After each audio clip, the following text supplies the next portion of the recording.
Road show చేస్తూ ఉంటే ఒకటే అనిపించింది, ఎంత దుర్గంధం ఉంది మన డ్రైనేజ్ వ్యవస్థలో, అంత దుర్గంధం ఉంది. రోజు నేను ఒక్కసారి రావడానికి అంత దుర్గంధాన్ని అనుభవిస్తూ ఉంటే రోడ్డు సైడ్ షాపులుండి తినుబండారాల కేంద్రాలుండి ఎలా దుర్గంధంలో మన విజయవాడ ముఖ్యంగా మనకి నియోజకవర్గాలు ఇబ్బందిగా ఉంటాయని నాకు బాధిస్తుంది.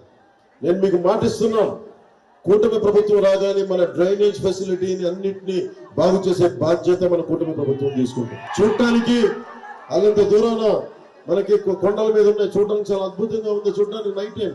కానీ లోపలికి వెళ్తే ఎంత బాధ ఉంటుందో, రోడ్లు ఉండవు, వ్యవస్థలు సరిగ్గా ఉండవు.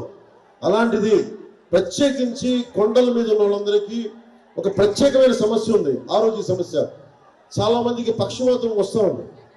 నేను మీకు మాటిస్తున్నాను, విజయవాడ పశ్చిమ నియోజకవర్గ అన్నదమ్ములందరికీ ఏదైతే ఉద్దానం లాంటి సమస్య ఏదైతే ఉందో, మనకి ఉద్దానంలో కిడ్నీ సమస్య, మన పశ్చిమ నియోజకవర్గం ముఖ్యంగా కొండ ప్రాంతాల్లో ఉన్న అందరికీ ప్రత్యేకించి పక్షవాతం వస్తుందని దాని మీద దృష్టిలో ఉంది. నాకు ఆరోగ్యంగా ఉండేలాగా మేమందరం కృషి చేస్తాము.